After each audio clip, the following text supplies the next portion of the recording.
If mom guilt has you believing that you need to sacrifice your sleep for 5 a.m. workouts and that wanting to lose weight makes you selfish, this video is going to give you permission to prioritize health in a way that actually works with motherhood and not against it. We got to talk about something that nobody else is saying out loud.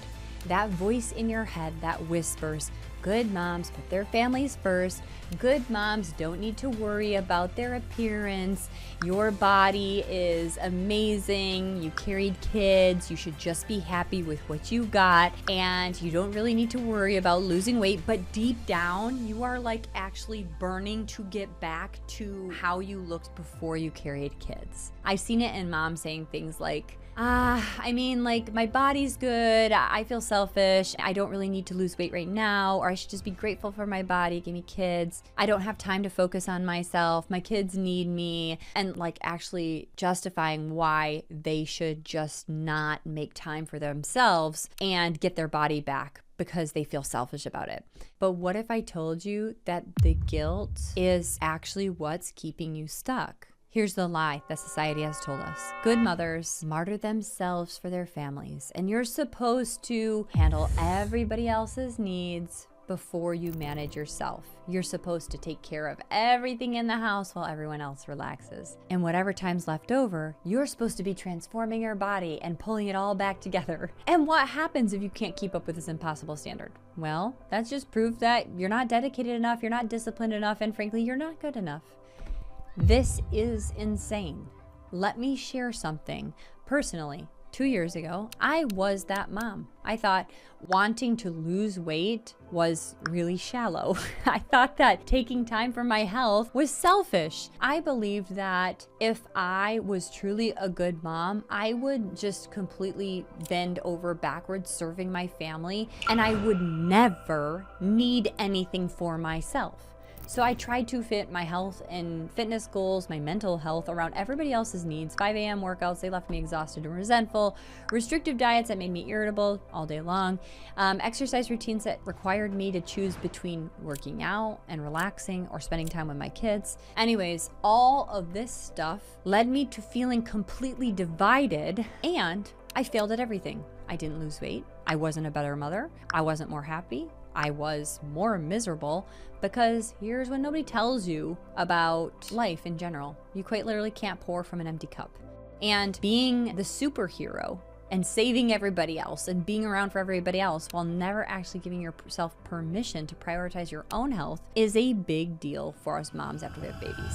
I want to invite you to join my free 7-day email series. It's called The Secret to Losing Weight, and it walks you through that simple daily shifts that work with mom life and not against it, so you can start resetting your body and clearing the mental fog in just 1 week. And that link is actually in this description below. The next myth that I have to address is the biggest lie in the fitness industry. I know it because I've been a personal trainer for 15 years, that you need to exercise to lose weight.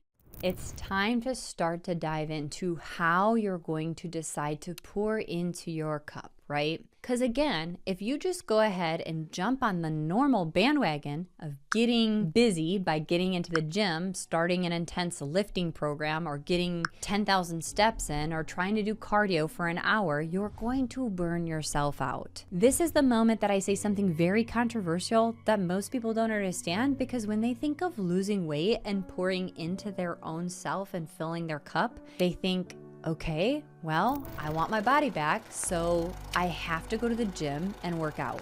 And this is where I have to correct your mindset, because what most people don't talk about is losing weight isn't about what you're doing in the gym.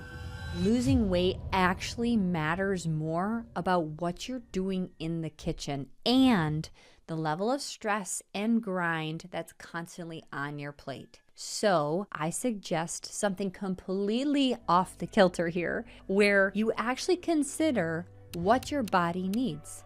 Now, if you're sitting all day long, the gym might actually be what you need to get yourself out and moving. But if you're already feeling burnt out, meaning you wake up in the morning and you're already exhausted, then I am definitely not going to suggest a workout at 4 a.m. for you, cutting into your sleep hours and getting you to expend more energy. What I'm actually going to suggest is what actually needs and works for you, which is what can we do that can help you move the needle forward in losing the weight that isn't going to burn you out completely. What I'm suggesting is workout isn't always the answer to losing weight.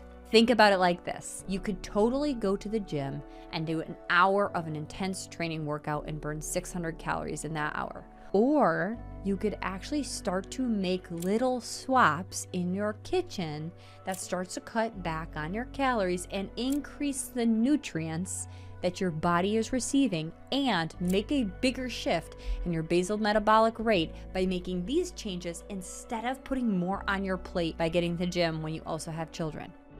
Here is the permission I'm giving you, the permission that you need to give yourself. You are allowed to want to lose weight. You are allowed to want to come back into your dream body. This doesn't make you vain. It doesn't make you shallow. It makes you human. You are allowed to prioritize your health first. This doesn't make you selfish. It makes you a better mom. It means that you are being a model for healthy behavior, and you are allowed to choose methods that work with your life. So this doesn't mean that you're taking the easy way out. It means that you're being smart about sustainability. Another thing that you need to remember is when you are healthy, when you are energized, when you are confident, you will show up as a better mom, as a better partner, as a better everything in your life. When you start modeling self-care, you are showing healthy habits. And it's teaching not just your 5-year-old or your 4-year-old that health matters. You're also giving yourself the permission to take care of yourself, which probably wouldn't happen unless we stepped away. Speaking of strategic, if you want practical steps to start prioritizing your health without the gym, my free 7-day email series gives you that exact method, and each day you'll get a simple shift that helps you rebalance your body while being the present mom you want to be. It's designed for moms who are ready to feel like themselves again, and the real framework preview. So what does this actually look like? How do you lose weight without exercise while being a present and engaged mom? Well, it starts with working with what's going on in your life. Instead of cutting out foods completely that your family loves, you learn to make simple swaps and improve the nutrients for everyone. Instead of spending time on your workouts, you could focus that same time on that 80% that actually matters. Because reality is, gym time and the calories that you burn in the gym only accounts for 5 to 10% of your weight loss. The rest of it happens when you're doing outside of the gym. So instead of fighting against your schedule and putting yourself into fatigue, you're gonna build habits that actually integrate into your family seamlessly, and things that you're actually already doing. Instead of restricting yourself or depriving yourself, you're learning how to fuel your body in a way that gives you more energy, more time, more freedom. So this isn't about doing less, it's about doing exactly what works. In my next video, I'm gonna share the story of my client Monica, who went from hiding donuts under her bed and struggling with binge eating to losing 20 pounds. And this wasn't with a crazy complex workout, and this wasn't with a diet. It was actually addressing the real triggers of what and why she was turning to those foods in the first place. So the approach is not through restriction. The approach is not by burning yourself out through exercise. It's addressing the real root causes and building systems that work with your real life. Because sustainable weight loss isn't about willpower, it's about the strategy, and it's definitely not about sacrificing your role to be a mom and become somebody or something that you're not. If this gave you permission to prioritize your health without the guilt, give this video a thumbs up. And if you are ready to start taking action, then grab my free 7-day email series, The Secret to Losing Weight. And in just 1 week, you will have the clarity that you're looking for in setting your mindset straight for the path for you to actually lose weight and keep it off. I'd love to hear in the comments, what is one thing that you are feeling guilty about or wanting to improve in your health? And let's start normalizing moms who want to feel good in their bodies. And I plan to see you in the next video where I'll share Monica's incredible transformation story.